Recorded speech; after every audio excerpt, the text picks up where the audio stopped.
কি তোর এখন লেখার কাজ শেষ হলো না? আর একটুখানি বাকি, এটা করলে হিসাবটা ডান।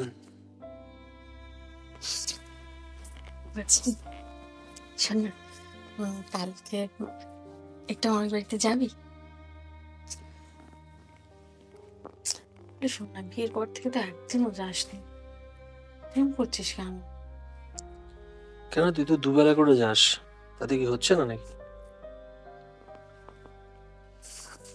আমি গেলে শুধু হবে? তোরও তো যাওয়াটা দরকার, বল।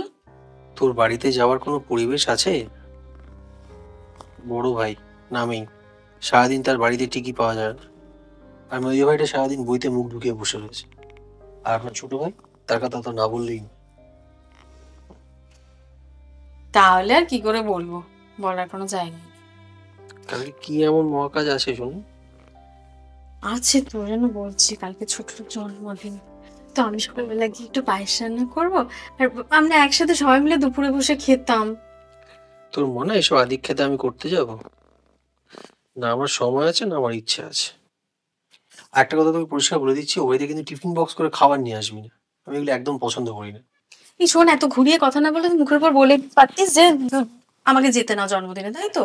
না না না, আমি একবারও বারণ করিনি। রোজ তো কিছু বাড়িতে ঝিগিরি করছিস, আজকে তো স্পেশাল ডে, আমি তোকে বারণ করবো যাওয়ার জন্য? যা, তুই যা, কিন্তু আমি যাবো না। তাই বলছিস যাও? বললাম তো, হ্যাঁ যা। একটু ভালো করে দেখ। এসব ফাঁক ফোকর দেখিয়ে আমাকে ইমপ্রেস করার কোনো প্রয়োজন নেই। মাছ কামাচ্ছিস আমি জানি, কত টাকা লাগবে বল, দিয়ে দেবো। এমন করে বলছিস যেন ভিক্ষে দিবি। দরকার নেই, আমার ছাড় তো, দিতে হবে না। আমার হিসাব শেষ, এবার আমার লাগবে। তোর লাগবে?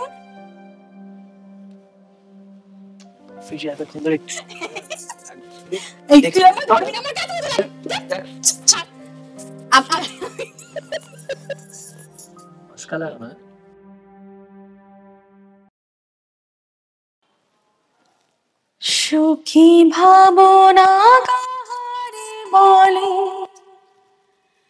সুখী যাতনা কাহারে বলে, তোমরা যে বলো দিবস রজনী, ভালোবাসা ভালোবাসা, সুখী ভালোবাসা কারে কয়, সে কি বলি যাতনা।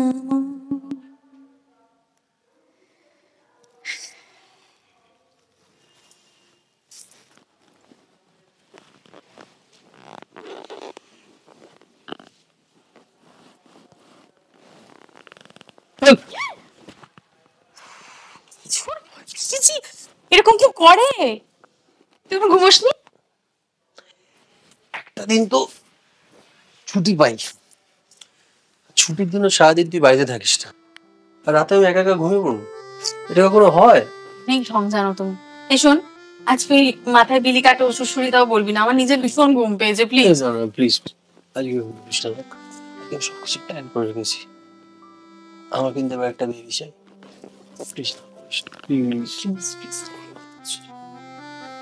মানে অঞ্জনা, তুই বিয়ের পর বললি 1 বছর, তারপর আবার 1 বছর একটা এক্সট্রা টাইম নিয়ে নিবি, এখন 1 বছর চাইছিস? 1 বছরই প্রমিস। আরে ভাই, আমার সাথে যাদের বিয়ে হলো, আমার পরে যাদের বিয়ে হলো, তাদের ছেলেমেয়েরা আজকে নার্সারিতে ভর্তি হয়ে গেছে, আর তুই 1টা বছর নিয়ে কি করবি শুনি? অর্ণবের চাকরি হয়ে যাবে, 1 বছরের মধ্যে হয়ে যাবে। শোন, তারপরে বিয়ে হয়ে যাবে, ওই বাড়িতে একটা বউ এলে সংসারটা বসে যাবে, আমার বাপের বাড়ি থেকে ছুটি, প্লিজ। ঘন্টা বিয়ে দিয়ে ওদের সেটেলমেন্ট করে তারপর আমাদের বাচ্চা। আমার তো মনে হয় অর্ণবের বাচ্চা হওয়ার পর তুই কি ওখানে কাঁথা ধুবি, বুঝেছিস? আমি আমি আমি কোনো কি করি? ঠিক আছে, একদম কথা বলবি না আমার সাথে। বাচ্চাদের মতো করে গেল। শোন, ওই বাবা ঠিক আছে, বাবা আর যাবো না, হলো সবে তো এত রাগ করিস কেন, শোন না। আসলে মাঝে মাঝে মনে হয় কেন যে বিয়ে করেছিলাম না, কেন বিয়ে করছিলাম কেন? কিন্তু একদম বাড়ি যাবি না।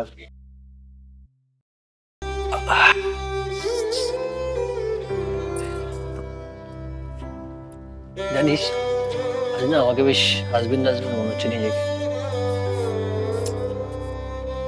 কি রে, জিজ্ঞেস করবি না তো কেন বলছি? এই কি হয়েছে, কাঁদছিস কেন? আচ্ছা ঠিক আছে, তোকে আমি আর ও বাড়ি যেতে বারণ করবো না, তুই কালকে সকালে ঘুম থেকে উঠে চলে